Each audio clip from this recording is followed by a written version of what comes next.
failure of two major banks, including the largest collapse since the financial crisis back in 2008, is triggering concern for many of us about the safety of our money. Yeah, a ton of concern. President Biden is reassuring the country that the U.S. banking system is safe.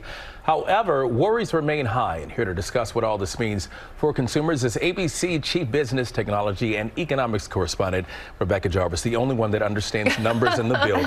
Rebecca, So good to see you. Thank you for that introduction. I love it. No, of course. Let's start with this. So bank stocks, including Citi and more, fell sharply this week. What impact are bank failures having on the stock market and just everyday Americans who are concerned? So there is this gut check moment that Wall Street is going through right now. The fact that a bank, Silicon Valley Bank, last week went out of business, failed, and was gigantic and dramatic is having a ripple effect. And the ripple effect is that Wall Street looks at banks and says, wait a minute, maybe we just need to reassess this risk here. In a bigger picture sense for Americans, that doesn't mean that banks are all going out of business, but what it means is that banks are going to pull back on risk. They're going to rein it in. That means harder to get a mortgage, harder to get a loan. But there's another sort of plus upside to all of this, which is that a lot of this is also happening because interest rates are climbing, and the Federal Reserve was expected to hike interest rates next week. They might still hike, but do it less aggressively, which means your credit card bills don't go up by as much as they were forecast to go up by. That doesn't mean not to pay them, but it just means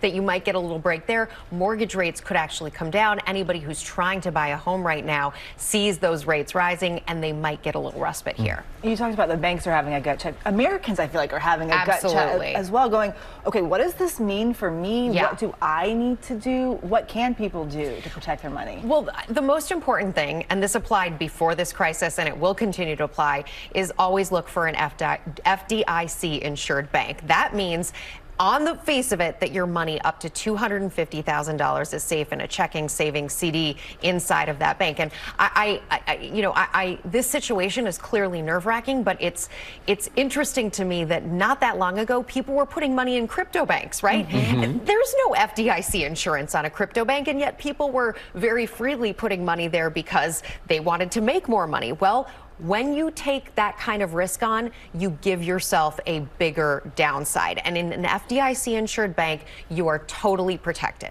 So how likely is this crisis to continue, and what are the warning signs that we should be on the lookout for in the weeks, coming months, years? I think you're going to see volatility. You definitely have seen it this week. Investors are still on Wall Street trying to think about what does this mean for banks, and you're going to probably see headlines about different banks and what their financial positions are. Again, as a general American with money in a 401k, IRA, and maybe in a savings account, checking account, what you have to think about is the long term. Timing any of this, trying to get it right in the exact particular moment, that is so much harder to do than playing the long game. The longer you stay with it, the more upside you have. And again, these FDIC insured banks, up to $250,000 for an individual account. If you have a joint account, $500,000 with your partner, you're insured for all of that. So even if the worst case scenario happens, which is very, very unlikely, you still get your money back as a depositor. Right. So is this just a moment to look away?